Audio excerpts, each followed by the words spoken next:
Everything is Venmo. You even go outside and the paletero takes Venmo. You know what I mean? Like, that's just what's happening right now. This is the future. But my point is that nothing has value unless the value we give it as a society.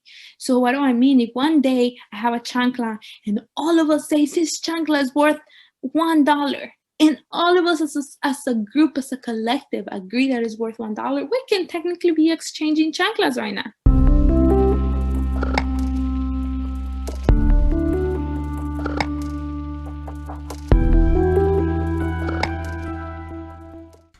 I'm Kevin Munoz. This is the Leo Podcast, and today is Monday, February 8th. My name is Alejandra. I am 23 years old. I am originally from Mexico. I was born and raised out there. I came to the U.S. when I was 14 years old, so I started high school here in the United States. You know, when I was accepted to go to college in 2016. That's when it really hit what it meant to be undocumented. Because, yeah, you know, when you move to the United States as an immigrant, you kind of like, yeah, I mean, I know I'm not from here, but you don't understand the true implications of what that means until you start going to college. And I remember, you know, you come to the United States and this whole American dream, right? Like, I'm here to be I'm here to become the best version of myself.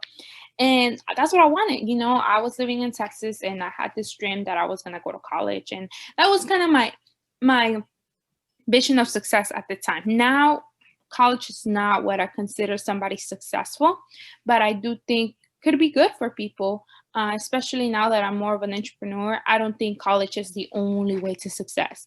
But at that time, college was like my everything, because when you come from an immigrant family and maybe some of your parents didn't go to college, my parents did go to college in Mexico. They're kind of like, if you don't go to college, you're not successful. You're not going to be anything. So that was my vision. And I worked my ass off. I was at the top of my class. And I remember walking to my counselor and she's like, well, you know what? You don't got your social, so I think it might be better if you stay in the community college, right? She told me that I had to go to the community college, and she didn't have a lot of information. And I was like, man, I don't want to go to the community college. I came here because I want to leave, you know? The vision is not for me to stay in my small town in Texas. I want to bounce. And I remember I had this spirit of like, I don't want to give up. And at the time I was working at an ice cream shop being paid less than minimum wage because I worked at an ice cream shop too. Yeah. That was my first job. I worked at Michoacana. And I was being paid, I remember, $7 an hour. Yeah. Minimum wage in Texas is like, I think at the time was 10 or something, like 8, around that. But I was being paid less than minimum wage. I remember I went to work that day. I was crying the whole time because my counselor told me like, yeah, you're stuck here forever. Yeah. And I was like, man, I was crying my ass off. And then I was in that day, you know, sometimes I brought my computer to work because they allow me to do homework and stuff. And I remember just desperately looking in the internet, like, what do I do? What can I go for? And I was just like, at the time, I wasn't very political. I didn't know anything about what it meant to be undocumented. So I was like, illegal college, you know, like just trying to figure everything out. I came up with a website called My Undocumented Life that completely changed my life. Like, for those people that are undocumented, that are looking to get into college, that are looking to get the professional life going, now I think there's so many. And I was very blessed, you know, to be in the generation of undocumented people where undocumented and unafraid was a thing. You know, before they were undocumented and afraid, you know? So I was very blessed, and I found those resources. And through that website, I found now my mentors that told me, you know what, you can go to college and we're going to teach you and we're going to show you. And I remember my mentor told me about Tufts University in Boston. And, you know, it's a really fancy school in the East Coast, but honestly, I didn't think that. I was just like, listen, I'm just trying to go to college. I applied, I got in, they gave me a full ride. Wow. Congratulations. When that happened, thank you. But you know what? I've learned a powerful lesson, right? And that always says, el que no habla, Dios no lo escucha, right? If you don't speak up, if you don't advocate for yourself, if you give up, you're already lost. But if you go out there and network, find the people, build the relationships, it's going to be so much easier. Yeah, definitely. I mean, I think it's hard. Someone undocumented, you go to your guidance counselor and what I've seen, a lot of guidance counselors, my own, didn't have experience with how to deal with an undocumented student other than, listen, you don't really have options. Like, you're going to go to community college or like some other technical school, like some tech school, right? Which is, I mean, those are also like good options, but it's not your only options. Yeah, I agree. And at the end of the day, the school doesn't make you. You can go to That's any right. school. You know, I think school is more about network than anything. I've known successful people that haven't gone to college. I know successful people that have gone to college. It's really about who you are. But at the end of the day, it's about the relationships that you make. You know the saying, right? Tell me who you hang out around and I'll tell you who you are. If you hang out around people that are successful, if you hang out around people that have dreams and goals and aspirations, you will eventually be one of them. But if you hang out with people that make you feel less, that always want to party, like you are a combination of those people. And I understood that early on. And that's why I was very big on creating relationships with people. But yeah, that was my early lesson. Now I graduated college in this past summer. I live in California now. I am pursuing my entrepreneurial spirits. I do a lot of things, honestly, because California is very expensive. I have not made it to where I want to be. And I like to be very transparent. You know, I'm not. Yeah, you're very young. You still have a You lot, know, a lot I to have a lot, accomplish. but you know what? I am a time millionaire. I'm just not in money yet. But you know, I always I love say that. you have the most valuable thing. If you're under your 30s, you have the most valuable thing Yeah. that Warren Buffett, that all these millionaires can buy, which is time. That's Right? You right. have this big asset and don't waste it. You Mhm. know, for me, I put a lot of my money every time I get paid, every time I make some income, I put a big chunk of that into my portfolio, into investing. Yeah. Because if you don't have responsibilities, if you don't have no kids, if you don't have, rent, a lot of people live with their parents. You know, I pay rent, but at this point, I'm like, man, I wish I could save that money. Invest that. You know, it's sad because I see a lot of young ladies my age investing crazy, putting crazy amounts of money in hair and lashes and nails. Girl, you pretty. You know what I mean? You don't need to put that money. And I get it. We like to look good. We're young, but also understand that the seed you plant today is what you're gonna get tomorrow. You know? Yeah. You mentioned like a certain lifestyle, and you know, I'm 24, you're 23, we're pretty young, and a lot of people our age get caught up in a different type of lifestyle, which is like, you know, going out to clubs, partying, and doing maybe not something that's beneficial towards your long-term goals. Mhm. Maybe you're not even thinking about long-term goals. And when I look at like your Instagram page and everything you do, I mean, you're doing a lot, and you know, you get this picture, you know, just from Instagram, you get what you put out, right? And you come off as like very outgoing and everything, but They don't see everything else. that's right. Yeah. So like, tell me, was it always like this, and how did you shift that mindset to get You where know you are what? now? Yeah, you're so right. I think it's sad because I see Instagram, me personally, I see it as a business. I see it as a network Yep. platform. Yep. But sadly, it's so guided towards how you look that a lot of people that have so much value to share are not being paid attention to. And then you see a lot of people that are just fluff, right? That are taking pictures with Gucci bags and with Yeah, cars. They exactly. might not even have anything, right? My That's point right. is that you have to look into the people's, like the person's morals, listen to them, listen to what they say, listen to what they stand for, and follow them because of who they are as a person, not because of all the money that they had. You know, like you see celebrities posting dumb things and they get so many likes. And I think social media is just like a game that you have to learn how to play. But I was definitely not this. I am very outgoing. I will say that. I could I tell am you have very that outgoing. personality. That's just my personality. I love Mhm. making friends. I love making new connections. So that is very true. Mhm. Obviously, social media, I do have my best angles. I do have I Mhm. work with a lot of photographers, so they do edit some of my pictures. Like, that's just not, I'm not even gonna lie and tell you I am this flawless individual. Listen, right now I'm not even showing my face because I'm not looking my best, you know, and that's That's just all what it is. right. But I wasn't always this person for Mhm. sure. You know, I was just sharing on my Instagram 2 days ago. Because I'm so outgoing, I used to be a big party girl. Every weekend I was out. And this was in college, you know, Mhm. because when I made it to college, I kind of realized, man, I can forget about this whole undocumented thing and just focus on because there's this narrative of like, you're young, like you're only gonna be young once, like have fun. So every weekend I was out. I've never been like a big drinker, so I wasn't drinking or anything like that. But I'm naturally high. I'm naturally drunk. I'm just so I feel you. So I would love to party. I was always out. But then eventually you reach this point where like every weekend is the same. Every weekend you're going out with friends. And I was like, man, my bank account isn't matching my lifestyle, and I wanted something different for myself. And it wasn't until my junior year of college where reality really hit for me, because that's when I was like, man, listen, I am going to graduate college. I'm still undocumented. I didn't meet the love of my life. I didn't get married. There's no pathway to citizenship right now. What am I going to do? So there was this anxiety coming in that I'm like, man, I don't know what's going to happen. So I really had to buckle up and find ways. I've always been a hustler by heart, finding ways to make extra money. I see that. Yeah, undocu hustle. I see you on that undocu hustle. I remember in college, I used to go, because my Tufts, the school that I went to, is next to Harvard.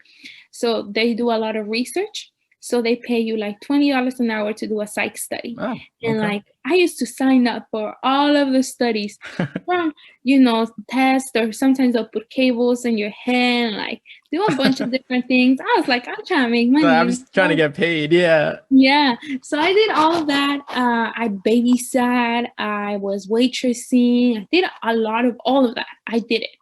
Right. But then I'm like, man, I need to find smart ways to make money, because I always saw people, I say, you know what, learn to work smart, not harder. So during that year, I left to Philadelphia. I was in Philadelphia for about 6 months. Philly. A little bit more over that. Yeah, I was in Philly. I left there because I really wanted a fresh start. I was doing a study exchange. So I was in Swarthmore College for about a semester. When I was there, when I met my mentor that actually introduced me into trading and the markets, the financial markets. I met him, and he used to invite me to some of his mentorships. I actually met him through social media, and that's once again, right? You meet so many people through the internet, and if you're able to leverage the networks, you can make not only money, but you can make amazing relationships with people. 100%. And through him, I was able to meet my crypto mentor, right? Oh, okay. Yeah. Networking. Networking is so important. For a reason, right? Absolutely. Everything happens for a reason. And I remember when I was in college, I was friends with a lot of engineering kids, a lot of computer science kids, and they used to talk about crypto and Bitcoin and blockchain. And you're like, what is that? The way they talked about it, not gonna lie, it was so like confusing to me, because again, I went to school for education, nothing related to like tech or none of that. So the way they talked about it was so complicated. I was like, I'm out. Have you heard somebody talk and you're like, I don't even want to continue listening to you because I'm confused, and I felt ashamed that I didn't understand. What year was this? This was probably my sophomore year, so like 2017. So this is when the whole bull market happened. It, like it hit 20,000 and it hit like 3,000. Just the crazy times. But I heard about it. But I was just so confused. My mindset wasn't there. You can't have the money, but if you don't have the mindset, you're just not gonna make it. But then when I was introduced in 2018 by my other mentor, he was educating people about cryptocurrency, and he talked about it in a way that made so much sense to me, especially coming from an immigrant community where a lot of people that are undocumented are unbanked.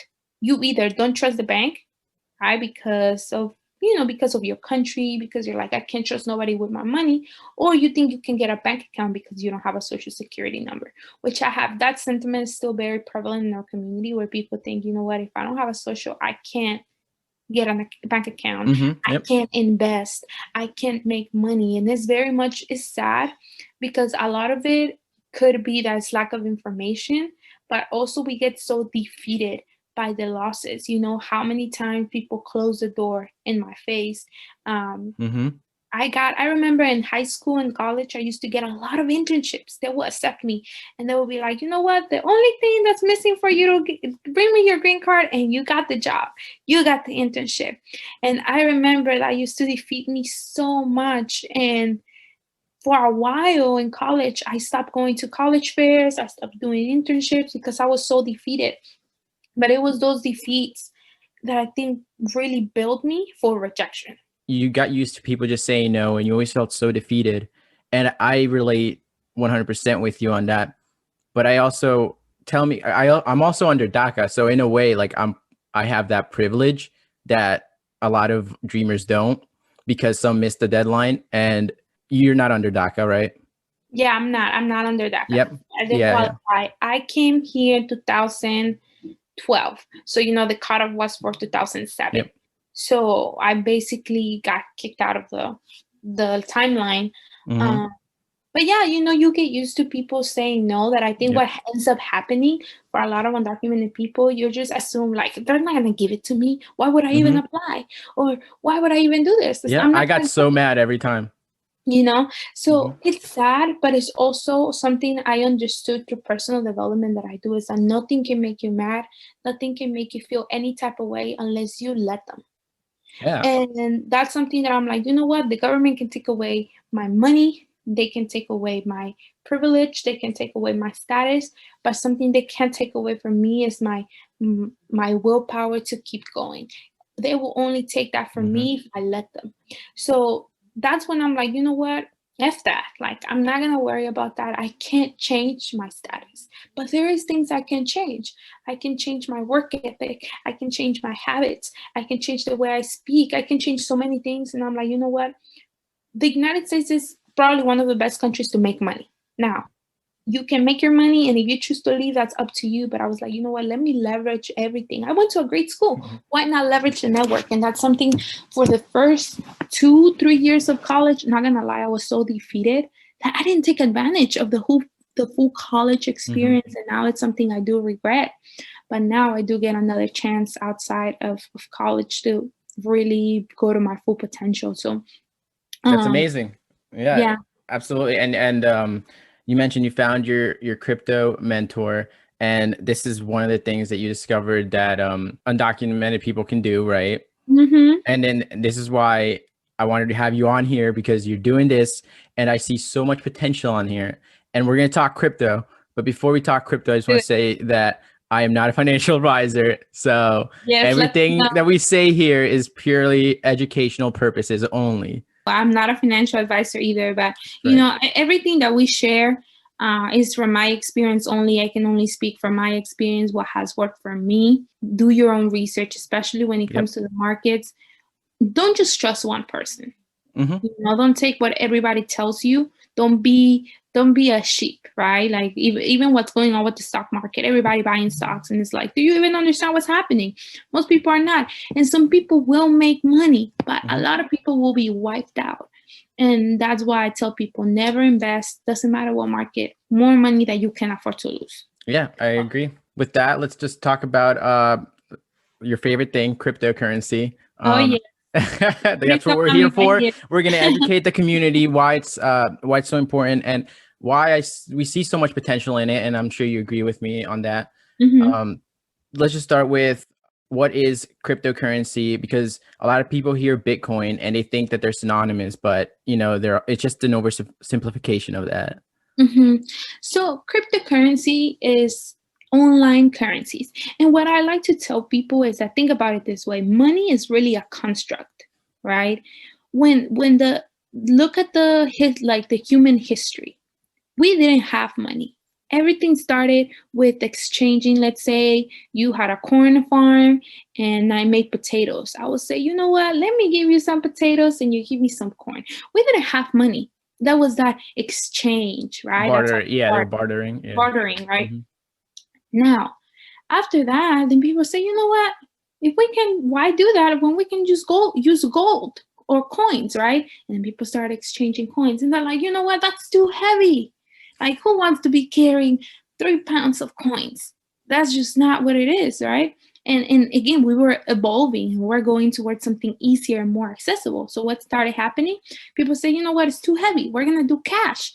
And we used to have what it was called the gold standard, that in the United States, where the gold and the money, where we had a supply that was equal of money and gold. Now, what ended up happening is that eventually the gold standard ended, right? Because the United States wanted to continue to print money. Definitely look into it. Look up what is the gold standard and why we're no longer in the gold standard. What ended up happening is they're like, we're going to move from cash, right? And even now, we're going to move from cash to credit cards, debit cards, Cash App, Venmo, right? Everything went online. Now, we're going into in an era, especially for our generation, younger generations, that think about it. Do you carry cash with you? Let me ask you a question. Do you often carry cash with you? I got like 2 credit cards on me. I barely carry cash. Maybe like for gas, $20. That's it. Yeah, I feel you. Same too. I don't carry cash with me. Everything is Venmo. You even go outside and the paletero takes Venmo.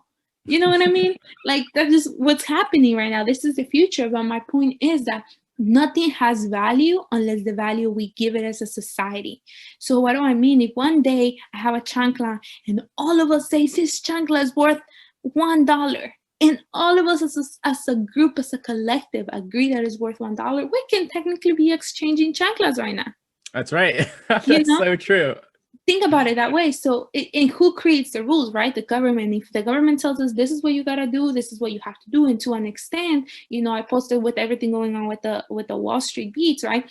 They can only control us because we use their currency.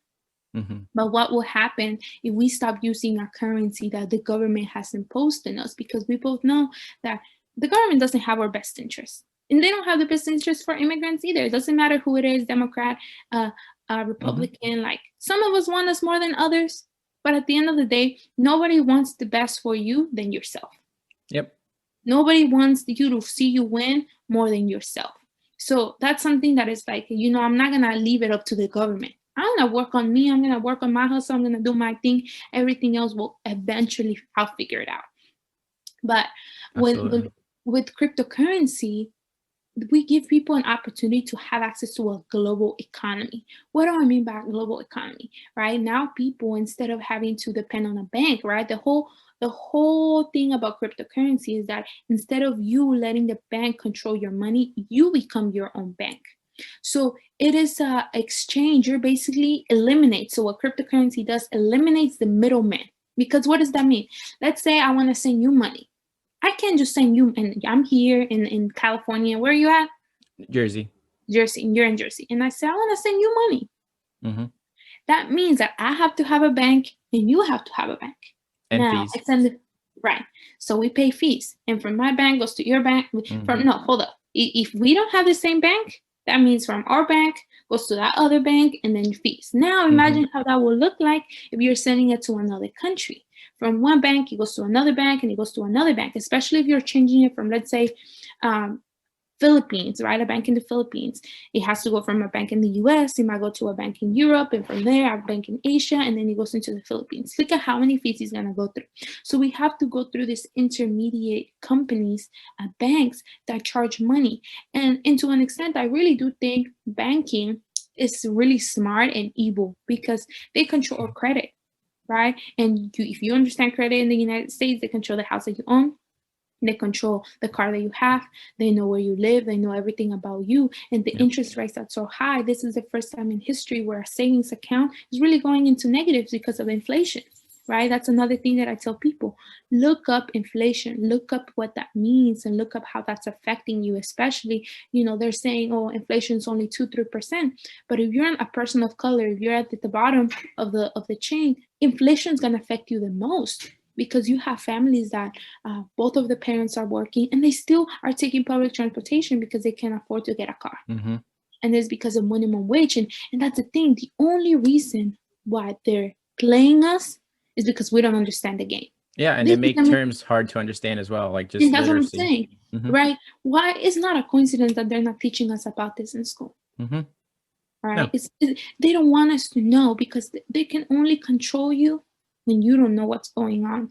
And that's my thing with cryptocurrency. A lot of people don't understand it, and that's why they fear it. But why? And this is what I say, right? If I could just have a code, right? If you understand technology, it's a contract that I don't need to depend on a third party for me to send money. I just depend on mathematics and the code. I don't have that intermediate. So that's basically what we're giving. We're giving people the opportunity to exchange their money without that bank, without that centralized systems that clearly don't want us to win. So that's the first thing, right? Having a decentralized system. Now think about what that means when sending money abroad, right? Especially thinking about Latinos that were sending money home, right? What that means for our community and helping people abroad. Now, that's the first thing. The second thing is thinking about anti-inflation and how cryptocurrency, especially Bitcoin, is an inflation hedge. So what do I mean by that? So if you look up online, like this is literally everything I'm saying,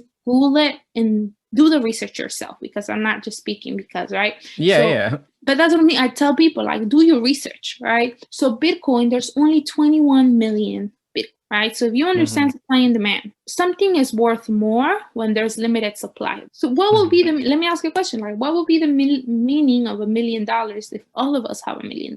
Yep. Right? It's only something valuable because there's not a lot of it. So what ends up happening is that the government keeps printing money every single day. So the dollar is losing value every single day. You know, I was just talking about it. There's an article, and look it up, like 20% of the whole money supply was printed in 2020 because of COVID.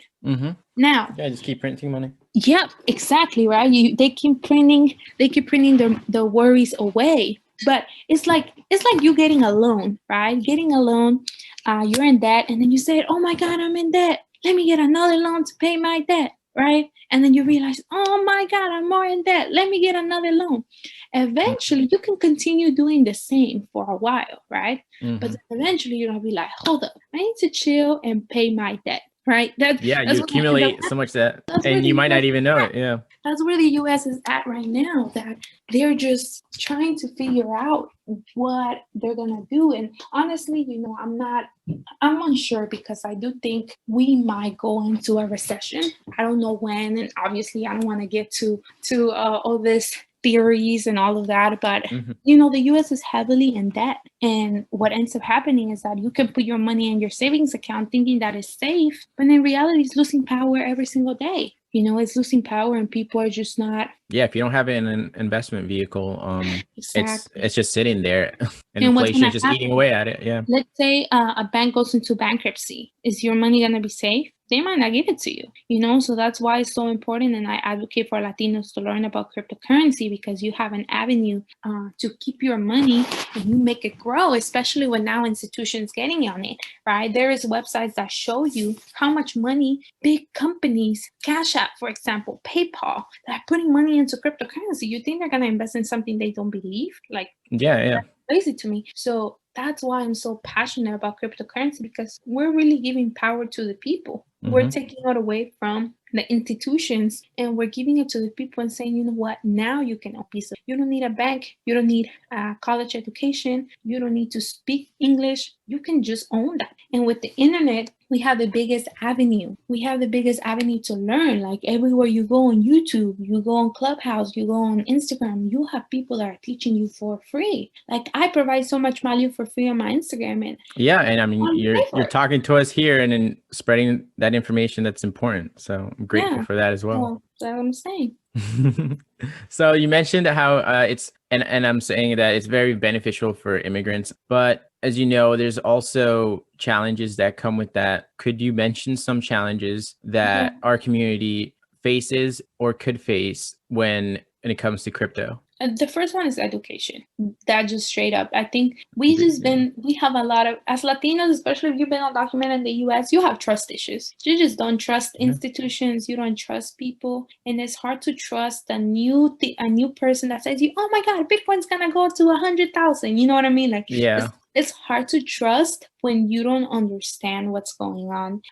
So I will say the first thing is like really educate yourself, do your own research, take time out of your day, read, listen to, and not only just listen to people, but listen to people that have the results that you want. Something that I learned is that the opinions that you listen is the life that you're exchanging. So if you don't want somebody's lives, don't just take their opinion, right? If you want somebody's lives, listen to what they have to say, you know? Yeah. So that's what it is. That's the first thing. The second thing is I think a lot of people, again, when it comes to knowledge, they don't think they can invest because they're undocumented. Yep. So that's another thing that I think it's a mindset thing, but also, again, I get it. You know, when you've been disappointed for a while, it's hard to like get your trust back in, but you have to get the strength up and educate you. Now, the third thing might be a language barrier. But I still think there's a lot of knowledge in Spanish. You know, I just helped my mom open her portfolio, her crypto portfolio last month. And I sent her a bunch of videos. You know, I sent her a bunch of videos in Spanish. I educate her and she kind of knows, she kind of doesn't know, but she's doing her best. And that's why I'm really happy for her that, you know, she's known I've been doing crypto. And I'm telling you that your family is going to be the hardest one, you know, because they're like, what is this girl even talking about? If you could get your family on board, you get anyone on board. Though, I'm telling you, family's hard, but she just started her own crypto portfolio and I was helping her, and you know, I'm really happy for her. That makes me happy. Like my parents listened to my podcast when I first started it, and they're very supportive, but some of the things that I talk about on there, they're like confused and they ask questions though. So it's like little by little, this is why I created a podcast, is so someone like them or someone documented, anyone, they just hears terminology and whatnot, and it's curiosity, you know, to take over and they start asking questions, and that's how we learn. For sure. I get it 100%. Yeah. So I wanted to go into where people can buy crypto and what type of documentation do they need, if any. You're asking great questions. Honestly, I saw what you were gonna ask me. I'm like, this is so good because you got everything on point. Because I'm glad. Listen, like I know crypto and I've studied a little bit about it, researched a bit about it. Only this year did I start researching more and more about it. I mean, I didn't open up my account till like a week ago. Yeah, for sure. So there's different ways to go about cryptocurrency, especially if you live in the US. It's easy to buy cryptocurrency now. The problem does come if you don't have a social security or you might have issues and regulated exchanges that have what is called KYC, which is know your customer. And what know your customer basically means is that they might ask for identifications, they might ask for your social. And a lot of times, if you don't have an IT number, which if you're undocumented, you should go ahead and get an IT number. Very important. They won't verify you, right? They simply won't verify you, and it's going to be hard for you to get those assets. So like Coinbase, for example, I was able to get verified because Coinbase is a global company. So if you tell them, hey, I'm a Mexican resident, or I'm a Mexican citizen, I just live in the US, and you explain that to them, it might take some time, but you can be lucky and get that done. When it comes to other exchanges, they might be very strict, but I know there's a couple exchanges. Again, if people have questions about that, they can always reach out to me on my Instagram, Ale Corbella _ or you can put it also in the description. There's also this other website called crypto.com where you can buy them without KYC. The only thing I will say is just be mindful. If you buy a big amount, you want to make sure you take them out of the exchange and put them in a cold wallet. So that's for you to have access to them, you know? So that's the only thing. Like make sure if you have big amounts of money, you move them out of the exchange, put them in a cold storage. Cold storage. Tell me what that is. So basically cold storage. So there's two types of wallets, right? Like the same wallet you put your money in, right? There's two types of wallets. We have but remember, right? We have cryptocurrency. So it's not something you can see. It's more online. So how do you hold them? How do you keep them safe, right? You can even have what is called a hot wallet. You can have what is called a cold wallet. A hot wallet is something that you download on your computer and you can download it and move your coins there. The thing to remember, right? I always tell all of my students, because I do have a crypto course, is if you don't have your private key, right? If you don't have your private keys, it's not your money. It's the exchange money under your name. Think about it. The money you put in the bank is not really your money. It's just under your name. But if something goes down with the bank, it's not guaranteed you will get your money back. Yep. I need that on a t-shirt, Right? Post it on a t-shirt. You know what I mean? I have mentors that says, no keys, no cheese, right? I love that even more. So the point, what I'm trying to say is make sure you have private keys. So with the hot wallet, say you get a hot wallet, there's this app. There's so many hot wallets to go about. Just make sure you have access to your private keys. One of them that I like is called Exodus Wallet. You can download it on your computer, move the coins there, and then they'll give you a phrase. The only thing to keep in mind is they're gonna give you a recovery phrase. Make sure you keep that safe. Do not treat this like you don't care or like you are gonna forget you. If you're the type of person to forget your passwords, write it down.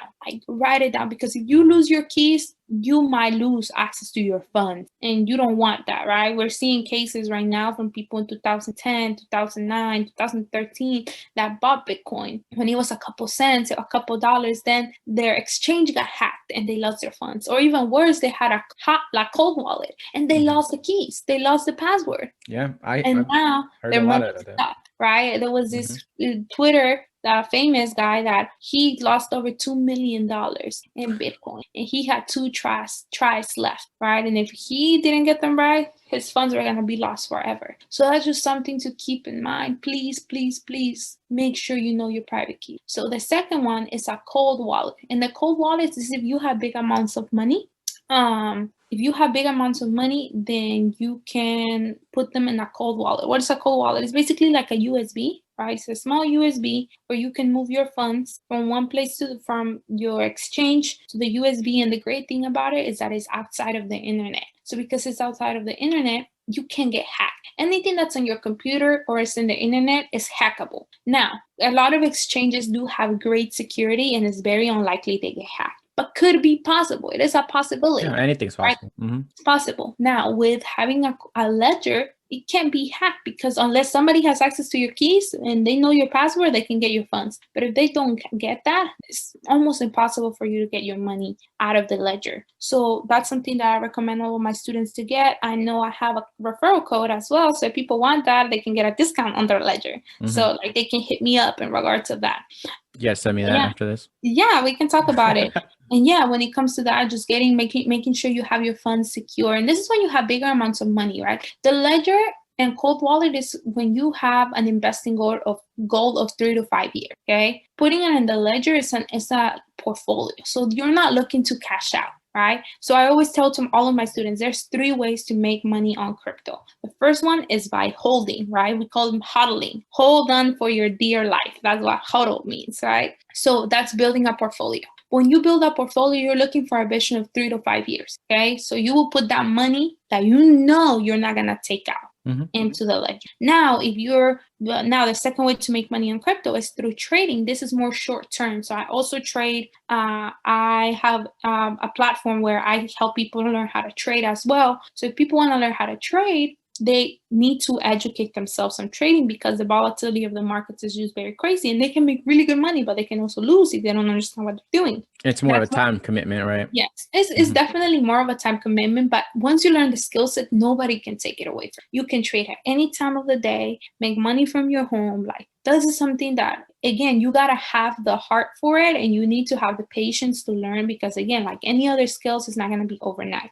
But if you really learn the skills, that you can see really big profits. But again, taking the time, being a student of the game, not being greedy, like all these things that come into markets. But that's a more shorter term. And what I recommend a lot of my students that do trade is, hey, if you make money trading, dump that in your portfolio. So on top of the free money you make, now you made more free money on the long term. Reinvest. Because when I first started trading, honestly, when I first got into crypto, I was just trading and I was making money, and I was like, oh my God, I'm going to get myself a bag. I didn't have that mindset, and I missed out since Bitcoin was like 1,300.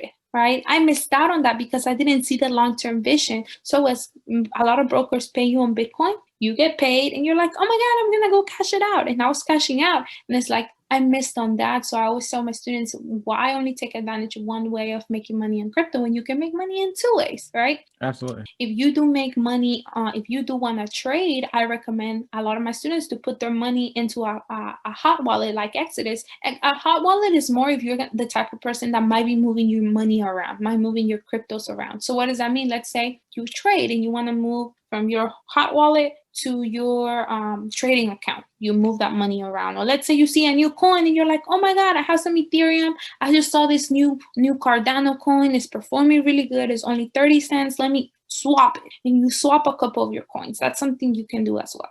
So that's for more of something you're going to be moving around. You can keep some of the funds. If you say, you know what, I barely can afford to invest right now. I can't afford the ledger. The ledger is like, the cheapest one is like $50. The most expensive one is $100. But again, if you have thousands of dollars, $100 is nothing. What's the difference between a $50 wallet and a $100 wallet? So the first wallet is the first one, the Ledger XS.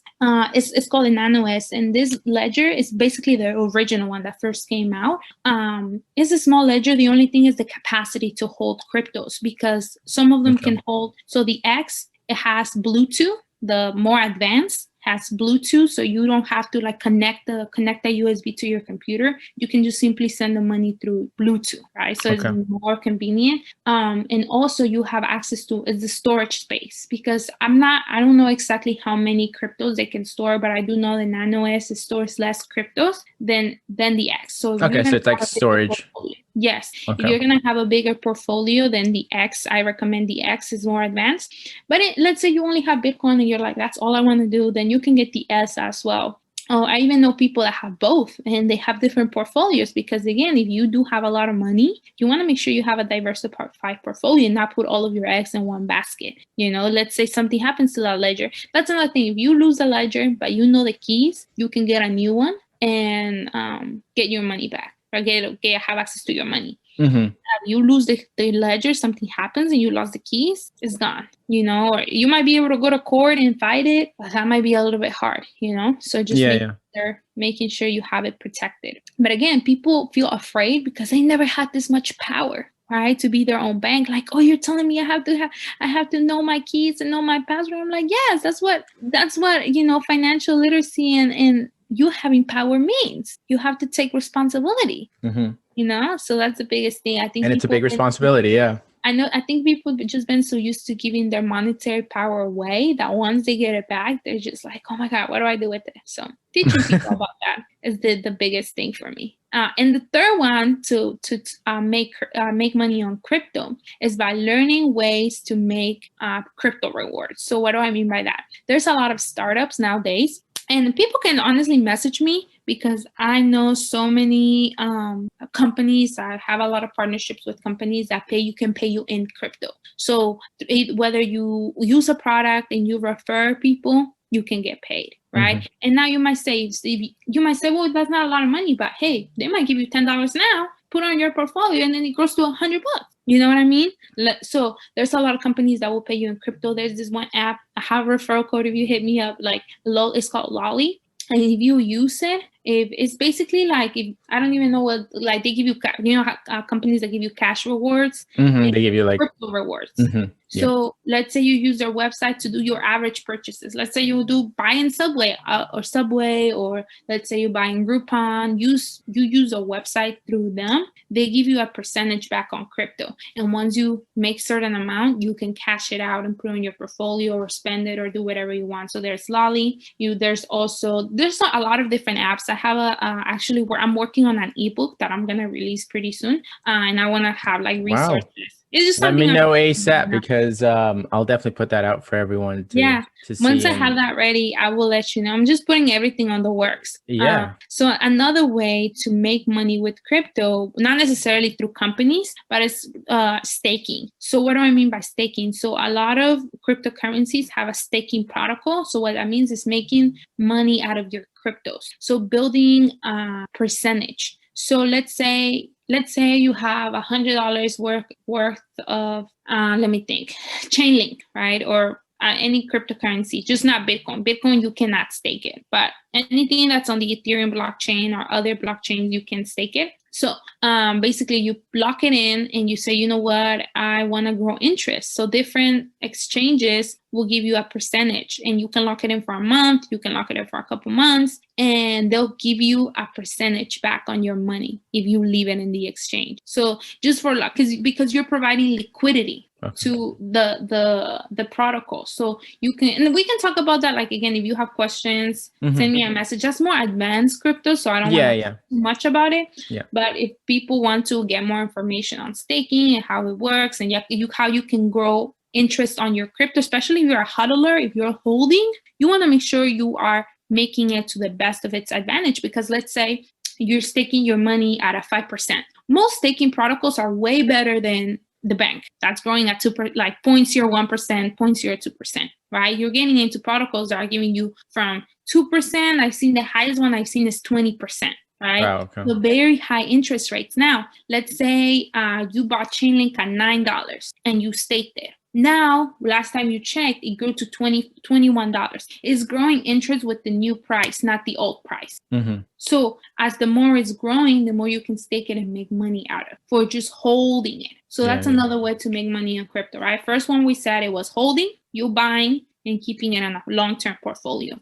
The second one is trading, which is more of a short-term. And the third way is staking and making money rewards in crypto. All right, there we have it. So how do you I'll look, there's so many cryptocurrencies out there. What's your process to decide which one you're going to invest in, and what are some investments to make in the crypto space besides Bitcoin? Because obviously Bitcoin is the one out there, everyone knows Bitcoin, but there are alternatives. I want to hear your take on other ones. And then right now, most people have probably been hearing about like Dogecoin, which you can get into if you want or not. I know that's a whole another thing. Yeah, definitely. So what I look into when investing into a cryptocurrency is a use case. So what do I mean by that? Every cryptocurrency was created with a purpose, right? So if you go in online and there's this website called CoinMarketCap or CoinGecko, you can see the cryptocurrencies that are the most popular. That will show you the total supply, right? Like Bitcoin, the main reason why it's so crucial in the cryptocurrency market, it was the first coin to ever come out. Now, and also the aspect that it has a total supply of 21 million Bitcoin. Now, there's other cryptocurrencies. You want to make sure you're checking that. Because again, I told you, if you're printing more every single day, like money, then it's not anti-inflation, and that's what you want. So you do want to look into the use case of this cryptocurrency. All cryptocurrencies were created with a use, and you have to make sure you read what it's called a white paper. So what is a white paper? A white paper is the developers that created the blockchain created the whole purpose of that cryptocurrency. So read it, right? Do research. What was it intended to do? Is this something I believe in? Is it something I don't believe in? And invest based on that. Yeah, that white paper is very important. Yes. Right. So read it, right? Talk to people, but also not only just invest in coins because you see everybody else invest in it, but rather understand what it does, and if it's something that other people will see the vision. Because think about it this way. What if I see a coin and I see it's amazing? I'm like, oh my God, this is the best coin. But then everybody else sees it like, oh no, might not be a good coin. You're making money by other people believing in it as well. So just something to keep in mind. Now, in regards to Dogecoin, I do have some thoughts. There's not a total limit supply. Like there is like a lot of Dogecoin, and it's more in the crypto space. It's more seen like a meme coin. Consider a meme coin like a joke. I'm not going to come here and say you can make money out of it, because you can make money out of it. The only thing I will say is be mindful, because there's a lot of hype right now, and you don't want to get stuck in that I made money, then I lost it all, or I lost money type thing. Especially if you're new, make sure you're doing your own diligence and making research. The thing with Dogecoin is that I personally don't have any and don't see the use case for it. I just don't see the use case. Thinking long term, if I'm thinking long term, I don't see the use for it. Now, if you want to make a quick flip, you might be able to make money. But again, that's on your own risk. I'm just not advising people to go ahead and buy Dogecoin because it's made out of hype right now. The same way, look at Elon Musk, right? Like, he has so much power. He tweets anything and people go and buy it. And that's how much people like believe the masses and believe social media and believe, the media. You want to make sure you do your own research before you invest in it. That's just my only thing. I'm not for it, against it. I'm just saying be mindful. I don't own any and I'm not buying. I'm with you on that one. The thing with that is also, I know a lot about, before crypto, I did just like the stock market and everything. And it's with trading, it's just about timing, and you can get caught up and it can be nasty, because you're really just trying to time it right. And if you don't, which is pretty advanced to time it, and if you even can, you could lose a lot of money, like instead of just looking at a long term. I think when it comes to trading, that's the only thing I do think people should get mentorship. When it comes to trading, man, having mentorship when it comes to trading took me to the next level, especially with crypto, because I spent a lot of money on mentorship, because that's the only reason I know how much I know now, because I've been able to put myself in that situation. And that's something that I want more undocumented people to know, is like, be willing to not only invest in assets, but invest in your mind, invest in your knowledge. How come, we only see college as the only worth investment? But when we see somebody selling a course, when we see somebody that's, really helping the community, we're like, oh, I don't know about that. You know what I mean? It's like, that's just something that does bother me, because me personally, investing in my mentors was the best thing I've done. Like, just period, especially when it comes into the crypto space. So I do want more people to be willing, like, hey, do your research. I'm not saying just buy any course out there, because obviously not every course might be for you, but be willing to invest in your mind, because at the end of the day, what you have in your mind is what's going to pay you in the long term. Yes, absolutely. Absolutely. And we're talking about doing your research and doing your own due diligence. There's a lot of scams and evil people looking to profit, off of individuals. And of course, cryptocurrency is no exception. It's pretty popular right now because of how popular it is as a scam. What should people look for that might bring up some red flags for them when they're trying to get into crypto? So the first thing I will say is, first, don't send money to strangers, please. It doesn't matter. Like, that's just the thing. If somebody's asking you for money online, especially on crypto or Bitcoin and things like that, just be very smart. Look at their page. Are all of their posts posted in the same month, in the same day? Look at their page. It doesn't matter how many followers they got.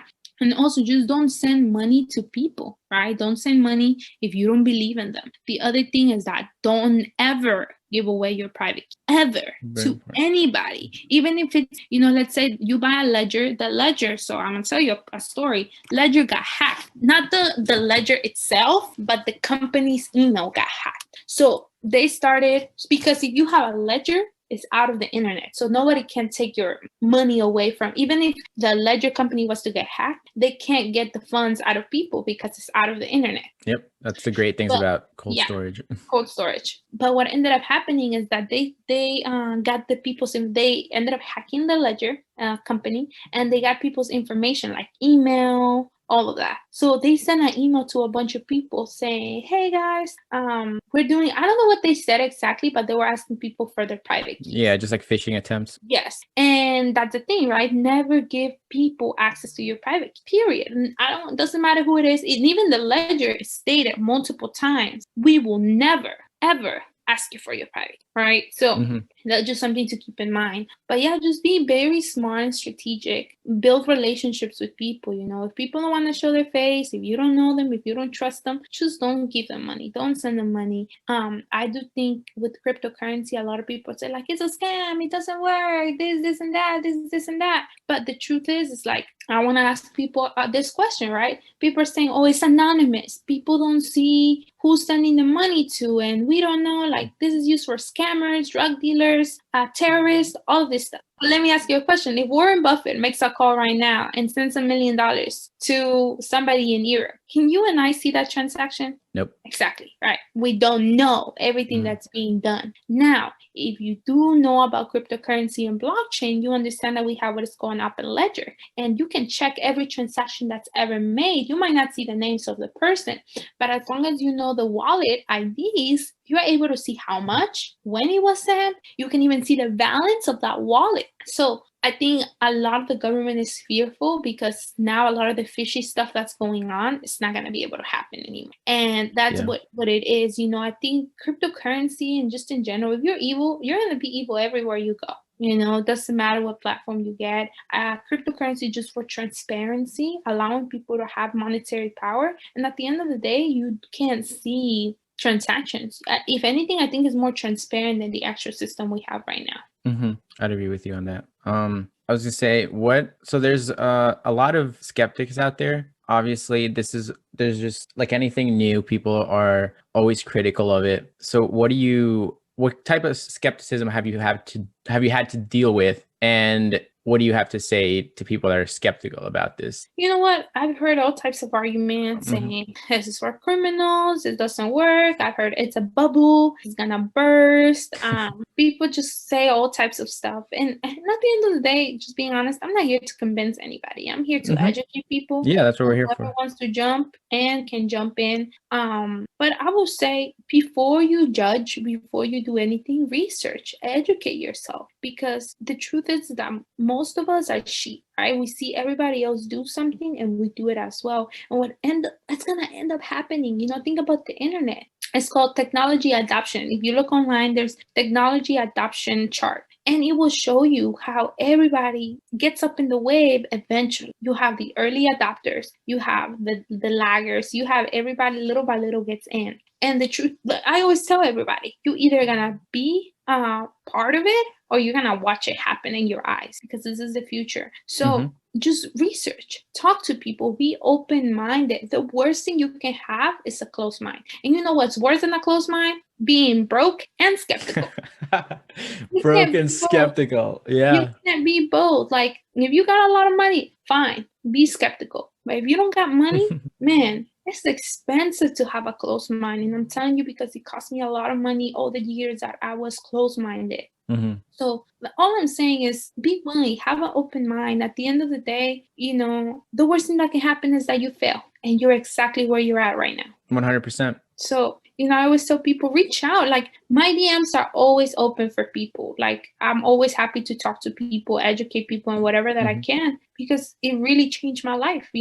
I said it often, like, before I found out about crypto, I was just so sad that I would have go back to Mexico because I was just so heartbroken about the system. And crypto investing gave me a sense of purpose. I was like, man, now I can create a lifestyle. I can work for myself. And even now, I used to be so afraid of talking about my story because I'm like, oh, what if they deport me for like speaking out? And I'm like, man, if I get deported, I can be doing crypto everywhere. Yeah, that's right. So now I'm not afraid anymore. And that's the power that cryptocurrency brought into my life. And that's why I feel so passionate about it. But yeah, just have an open mind. You never know. You might win more than you lose. Yep. I mean, you go in and just go in with an open mind. Absolutely. Do research. The more research you do, the more confidence you gain, I've found. So I just wanted to ask, like, where people can download to start getting into the crypto space. What's the difference between a Robinhood and a Coinbase and Cash App? Because I think it's very important. Please, I'm begging you on my knees, and I wish people could see, do not buy cryptocurrencies and Robinhood. Do not. And it's not because of everything that's happening right now with Robinhood. That's another beef we can get on right now. But the main reason is because when you buy cryptocurrencies in Robinhood, you're not buying the cryptocurrency. You're buying a position from a cryptocurrency that Robinhood owns. So remember how we talked about storage in your ledger and your hot wallet. If you buy something from Robinhood or PayPal, you will not be able to move your coins to the wallet. They only allow you to buy and sell. They do not allow you to do anything else, okay? So something to keep in mind. So you want to have access to your coins and you want to be able to move them, because if you're not able to move them, the whole purpose of crypto, which was for you to become your own bank, you're giving it away to company, because you're not buying Bitcoin, you're buying a share of their Bitcoin. So do not buy it from Robinhood or PayPal. Now, if you just say, you know what, whatever, do you, right? The best places to buy cryptocurrency are exchanges, right? So Coinbase is good. Again, ask me for my referral code. You can get some extra money when you buy. There's also crypto.com. There's a bunch of exchanges you can get for people that are undocumented. They can hit me up on the side, and I can, if they have issues with KYC, I can help them with that. There's some other exchanges. There's Kraken, Binance US. It depends. Like again, if you're undocumented, you might be able to get verified on some, not in some. So reach out. Any that is an exchange is good. Some of the most popular ones, like I said, Coinbase, Binance, Kraken, crypto.com, etc. Okay, great. Also, Awesome. crypto.com, I will say crypto.com, if you sign up for the first time, they give you a 30 days free of fees. So something to keep in mind. That's really nice. Yeah. So if you have a big chunk of money you want to invest right now, get the crypto.com app, download it, make an account. They give you a 30-day free of charge buying cryptos, because Coinbase fees are a bit high. So that's just something to. Yep, absolutely. So what type of challenges have you faced as a Latina in the crypto space? If any, I mean, have you found that being a Latina, maybe people and undocumented, maybe some might not take you seriously? Or definitely sometimes I feel like that, but at the end of the day, I do, now that I know more about the crypto space, people respect me because of what I know. Knowledge is power. Especially, with Clubhouse, but it is hard because I'm young. Young and people look at me and they're like, oh, this girl, and I do modeling on the side. So sometimes they look at my pictures and they're like, yeah, this girl probably doesn't know what she's talking about, and she's just pretty, and I'm like, no, we're pretty and paid, Yes. So that's the thing. It's a very male-dominated place. And I don't think it's a lot of the people that got into the crypto space are people that are in STEM. So if you look, statistically speaking, most people in STEM are men, right? So that's something that I think a lot of people want to change. They want to have more diversity. There needs to be more Latino voices as well, especially undocumented voices in the crypto space. So that's something that I do want to emphasize a lot about. How can undocumented people be more involved in the space? Because this is really going to change. Something that I've noticed a lot is that Black people are very united in the crypto space. And I don't see us Latinos doing something like that.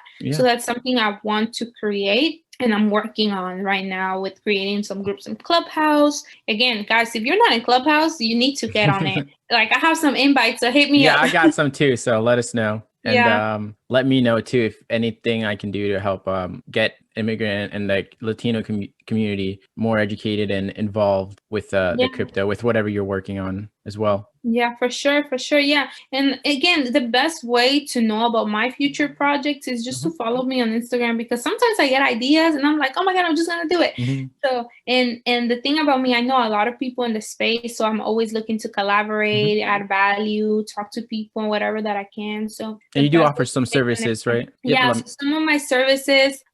So right now I do marketing as well with some companies. So I do have partnership with different crypto companies that I've been working for.